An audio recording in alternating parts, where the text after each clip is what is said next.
Hey guys, welcome back. In this particular video, we are going to talk about the list of accounting standards, and we will try to understand these particular standards in detail. In our previous video, we generally talk about the concepts of accountancy and the basic procedure, and we talk about the conventions of accountancy. With this particular one, we will understand the accounting standards. So, what are the 32 accounting standards, and what are the key about these particular standards? Okay, so whenever we talk about accounting standards, these are some set of rules, okay, or you can say these are some guidelines which is common for all companies. Okay, so let's assume, like, if we have different accounting standard for different companies, or companies they are using different standards, so there will be some problems. So there will be problems to investors to summarize that particular data, to analyze that particular data. Every government they generally release a list of accounting standards, and even they have a governing authority as well. Like in case of India, it is Institute of Chartered Accountant of India. They generally give certain guidelines. So when you are preparing your accounts, so you have to prepare the according to these particular standards, or you have to maintain these minimum standards while preparing your accountancy. Okay, so accountings, whenever you talk about these standards, so every functioning body that operates need a defined guidelines. These guidelines in term of accountancy, they generally known as accounting standards. So as to maintain the procedure and the standard of the operations of its own business. The rule make the policies common for organization that operate in a similar field. Okay, so like if we have some set of guidelines, so everybody is following those particular guidelines, and with this we'll have a common database, and on the basis of this particular database, investor they can easily identify the present scenario of that particular business as well. Okay, so if you talk about the accounting standards in India, these are generally monitored by Indian Institute of Chartered Account of India, that recognize the need of harmonize the diverse accounting policies and practices, which is constituted in 1977 by Accounting Standard Board, which is also known as ASB. So ASB formulate accounting standards so that Council of ICAI may mandate such standards. Okay, so these guidelines are generally established by ASB, and these guidelines are generally monitored or supervised by in Institute of Chartered Accountants of India. So we have number of accounting standards. In this particular video, we will go through these particular accounting standards one by one. Okay, so as you can see, first accounting standard we have accounting disclosure policies. Okay, so first one is accounting disclosure policies. It is something related to all significant policies adopted in preparation of financial statement should be disclosed. Okay, so let's say if you are preparing accounts, so what are the fundamentals of that particular account, so you have to disclose that particular or any relevant information related to investors, so that must be disclosed in the accounts of that particular company as well. Next one we have inventories valuations. So whenever we do inventory valuations, so at what cost we generally we are generally carried these particular, or we generally evaluate those particular inventories that should be part of your accountancy. So deal with determination of value at which inventories are carried out or it is valued, so that is related to your accountancy standard too. Third one we have cash flow statement. So whenever you talk about cash flow statement, so how you generally, how, like, when being an accountant, how you will prepare your cash flow statements, or the presentation of cash flow statements, or like we have cash flow, like we have further classification for cash flow like operating, investing, financing. So we have different activities in our company. So the further classification or the further segmentation of these particular areas, that generally comes under cash flow statement. Then fourth one, we have balance sheet, balance sheet date, events, and contingencies. So if you talk about the fourth one, it is the treatment of contingencies in your company, or like treatment of financial statements. Okay, so like any future gain or losses, or we can say event after balance sheets or event before balance sheets. So which all are, all these kind of treatments which are generally part of your accounting standard 4. Now next one, we have accounting standard 5th.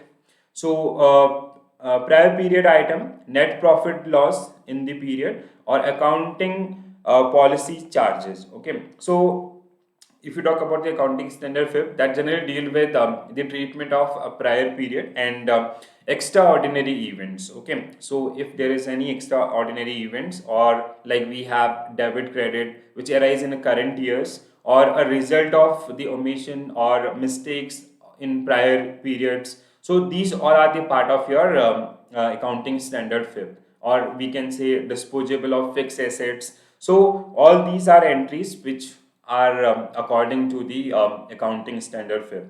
Next one, depreciation accounting. So like depreciation which is generally charged on the fixed asset. Okay, so by what percentage their value is decreasing, so that is called depreciation, and it is applies on the fixed asset. Okay, so depreciation is measure of wearing out assets, or we use different methods to calculate the depreciations. So some common methods, or like we have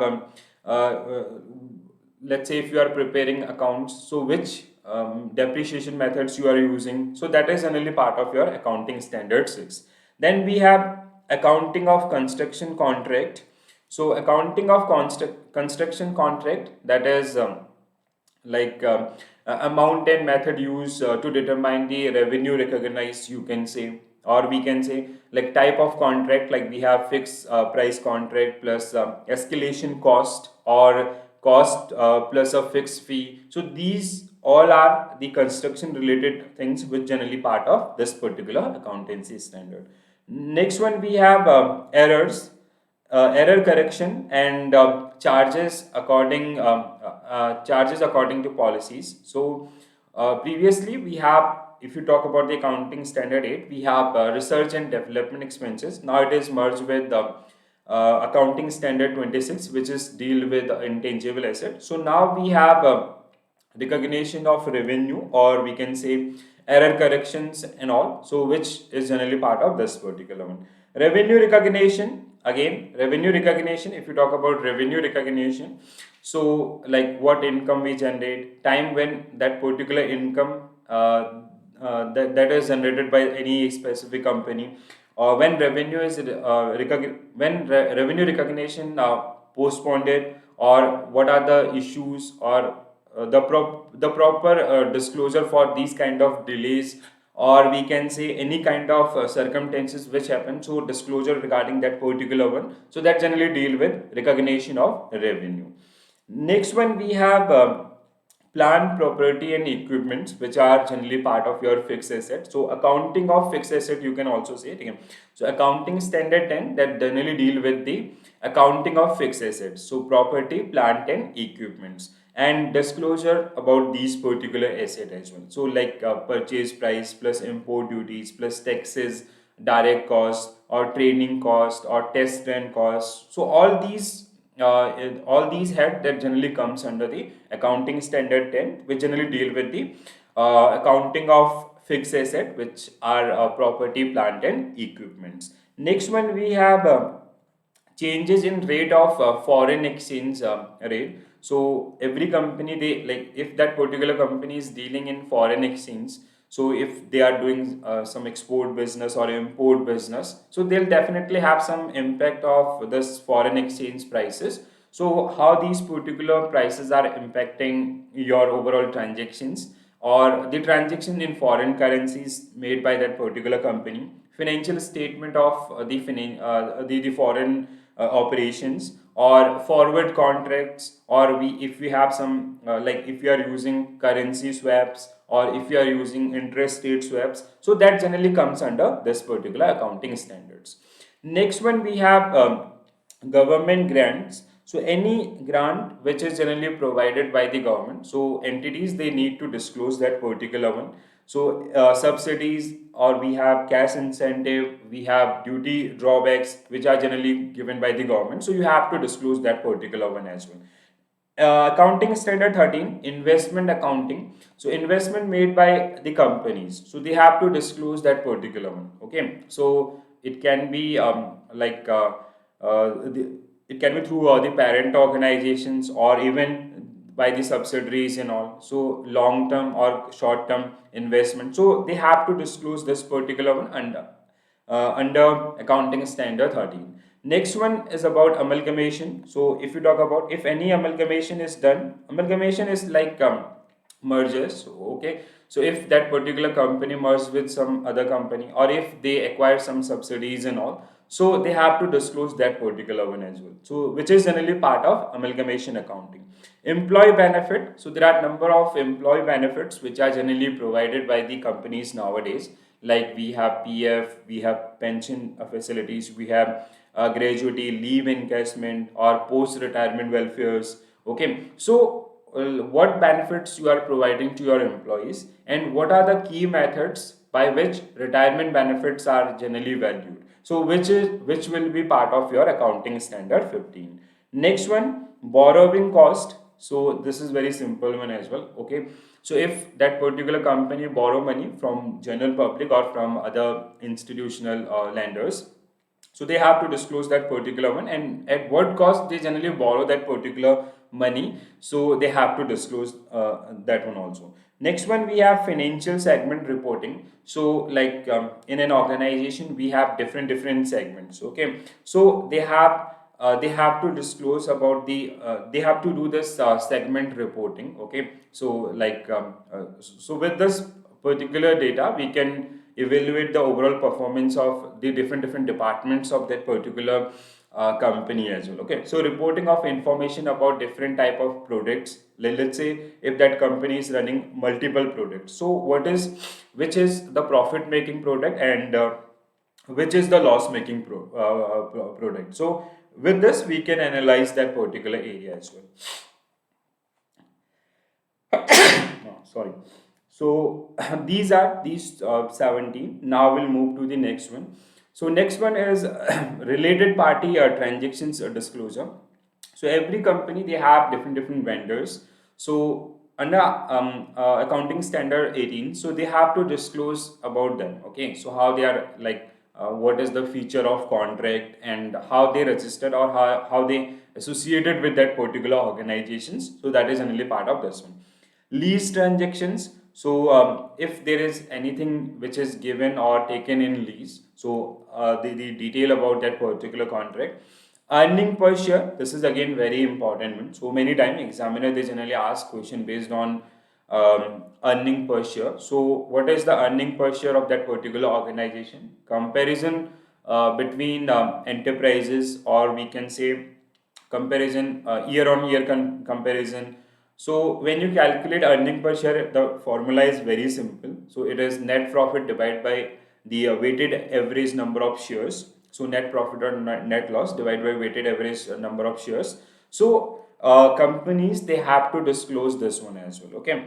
Next one, consolidated financial principles. So consolidated financial statements of parent and subsidiaries. Okay, so for the like balance sheet for the parent organization, as well as let's say if any company they have different five number of subsidiaries, so we need five different accounts or different financial statement for all subsidiaries and one common for the parent organization as well. Okay, next one, if you talk about the 22, so it is taxable income accounting. So taxable income accounting means like the overall income generated by the parent organization as well as the associate and subsidiaries in a given time duration. So the overall disclosure of that particular income that generally deal with accounting standard 22.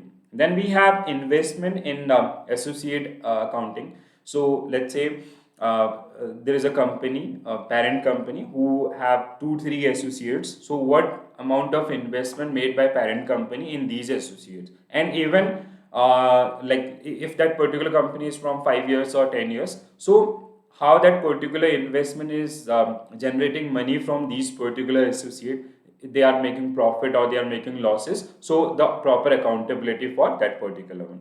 Then we have discontinuation of operation, like let's say there is a company who running 5 products.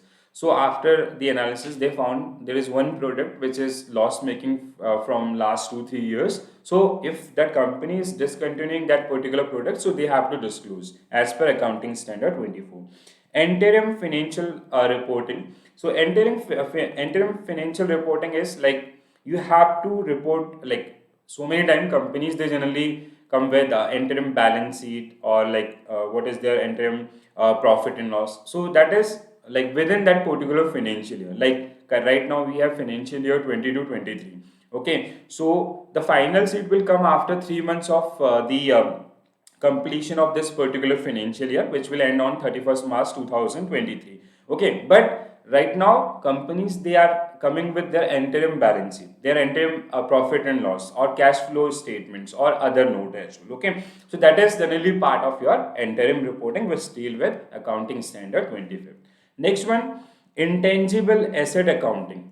So like for when we do the valuation of companies, so they have to do the the valuations of intangible assets, which include like research and development, or which were like previously it was part of the accounting standard 8, or we have the patent copyrights, we have goodwill, we have disclosure of useful life or amortization rate or methods, so which are generally part of your intangible assets. Okay, next one we have a reporting of interest in joint ventures. So like this is similar to your associate accounting or subsidiaries accounting. So if that particular company have some joint ventures, so the overall investment disclosure or the profit and loss disclosure that generally deal with the accounting standard 27. Then we have asset impairment. So asset impairment that generally deal with the fixed asset. Okay, like let's say if you buy some machinery and the market price of that particular machinery is less than the balance sheet value. So that is generally part of assets impairments. So you have to adjust that particular value and you have to do a proper accounting for that particular one. Then we have contingent assets and liabilities provision. So what are the assets and liabilities in that particular organization, overall equity and debt. So or we can say provisions for like we contingency management or like other provisions made by the organization. So these all are generally part of accounting standard 20, accounting standards 29. Next one, these three are generally called optionals. So 29, which are mandatory, but these three, 30th, 31st, and 32, these are optional. So sometime when you go for the list of accounting standards, you will find only 29. But we have total 32. So these three, they are generally optional in nature. So first one is measurement and recognition of financial instruments.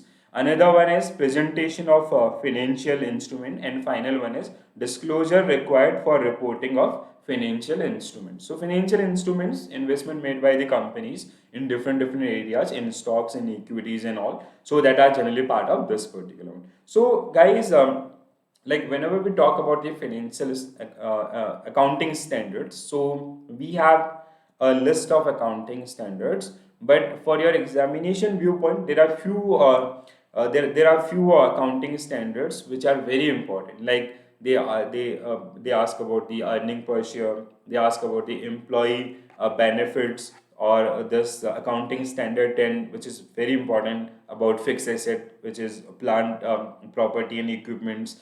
And we have revenue recognition, again very important, accounting disclosure policies, inventory evaluation. So these are few very important accounting standards which are generally asked in your examination. Okay, so in this particular video we generally try to list out the all financial all accounting standards in one video, so you can try to remember all these particular accounting standards. Apart from that, you can even list down few important accounting standards. So when you will when you will do the when you will study accountancy in detail, so you need these particular accounting standards. Or even when you will do the accountancy, or when you will prepare company account 1 and 2, so you will need these particular standards for your bookkeeping purpose, or for your preparation of final accounts and all. Okay, so hope these particular one is clear. We will discuss these particular accounting standards in detail,